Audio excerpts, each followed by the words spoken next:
Hello, fourth class. I hope you all are good at your homes. Today we will do lesson number 4, the Northern Plains.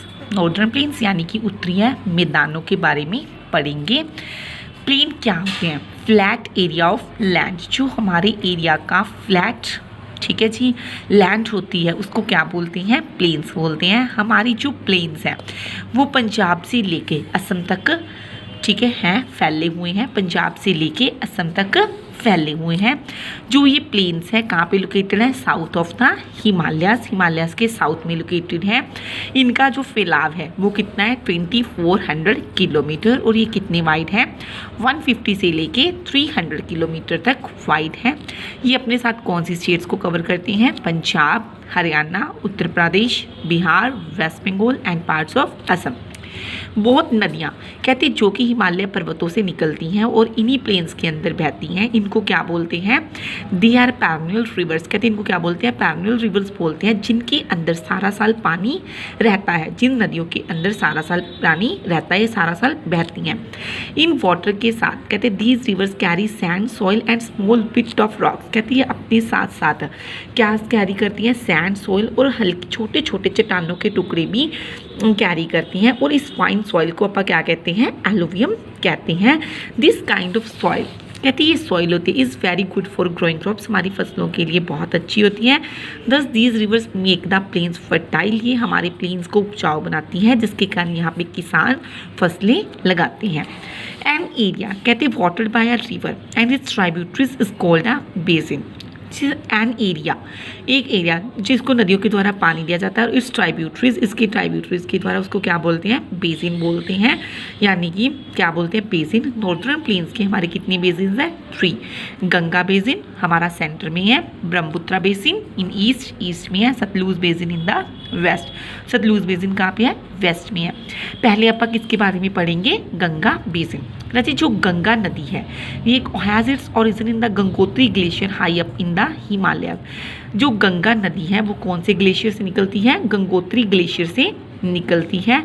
ये कौन कौन सी states में बहती है? Uttarakhand, Uttar Pradesh, Bihar and West Bengal. It flows very swiftly down the mountains, ये पहाड़ों से बहुत तेज़ी से बहती हुई आती है। And enters the plain at Haridwar, और हरिद्वार के मैदानों में एंटर हो जाती है। As it flows down the, जब ये प्लेन्स के अंदर बहती है तो ये ट्राइब्यूटरीज के द्वारा ज्वाइन कर ली जाती है। जो यमुना है राजी, हमारी मेन ट्राइब्यूटरी है गंगा नदी की। Ganga, it joins the Ganga in Allahabad at a place called Sangam. राजी, गंगा और जो यमुना नदियाँ हैं ये दोनों कहाँ पे मिलती हैं? गंगा और यमुना नदी इलाहाबाद में मिलती हैं। इस प्लेस को क्या कहते हैं? संगम कहते हैं। वंस एवरी 12 ईयर्स, कहते हैं हर 12 साल में एक बार, thousands of pilgrims gather here to celebrate the Kumbh मेला।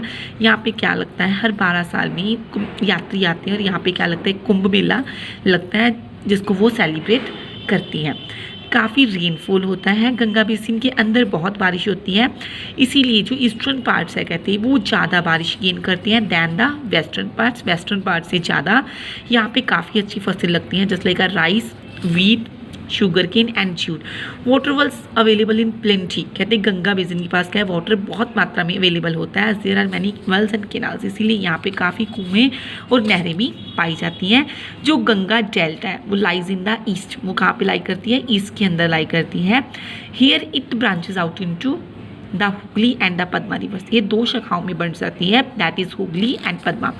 जैसे जो हुगली नदी है वो तो कलकत्ता में बहती है और फिर बे ऑफ बंगाल में एंटर कर जाती है, और जो पद्मा नदी है वो बांग्लादेश के थ्रू बहती हुई ब्रह्मपुत्र में ज्वाइन कर लेती है। Ganga basin is most densely populated part of India. जो हमारा गंगा बेसिन है वो क्या है? डेंसली पॉपुलेटेड है, यहाँ पे बहुत ज़्यादा लोग रहते हैं। क्यों रहते हैं? क्योंकि ये एरिया बहुत ज़्यादा उपजाऊ है। यहाँ पे काफ़ी इंपॉर्टेंट सिटीज़ है like Rishikesh, Haridwar, Delhi, Agra, Kanpur, Allahabad, Ayodhya, Patna, Varanasi and Kolkata are located है। उसके बाद आता है Brahmaputra basin.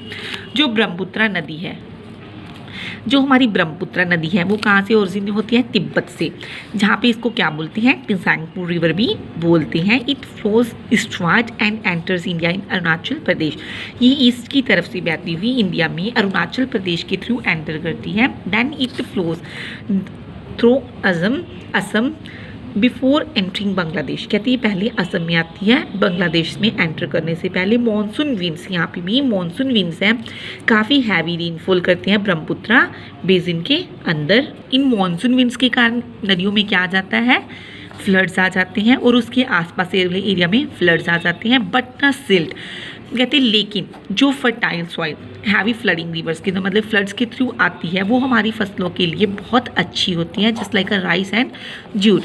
Near the sea, कहते हैं समुंदर के पास जो ब्रह्मपुत्रा नदी है वो स्मॉल ब्रांचेस में टूटना शुरू हो जाती है, जिसको क्या बोलते हैं, डिस्ट्रीब्यूटरीज बोलते हैं। ऐसा ही गंगा नदी के साथ होता है जब वो समुंदर के पास पहुंचने वाली होती हैं। Together the branches form a triangular swampy area known as the delta. ये दोनों ही, गंगा और ब्रह्मपुत्रा नदी दोनों ही एक ट्रायंगुलर एरिया क्रिएट करते हैं, जिसको क्या बोलते हैं, डेल्टा कहते हैं। The delta formed by the Ganga and Brahmaputra near the Bay of Bengal is known as Sundarban delta. कहते हैं जो गंगा और ब्रह्मपुत्रा नदी के, ठीक है जी, बे ऑफ बंगाल के पास एक डेल्टा क्रिएट करती हैं, जिसको क्या बोलते हैं, सुंदरबन डेल्टा बोलते हैं। It is the largest delta in the world, ये वर्ल्ड का लार्जेस्ट डेल्टा है। सुंदरबन डेल्टा क्या है, वर्ल्ड का लार्जेस्ट डेल्टा। उसके बाद सतलुज रिवर।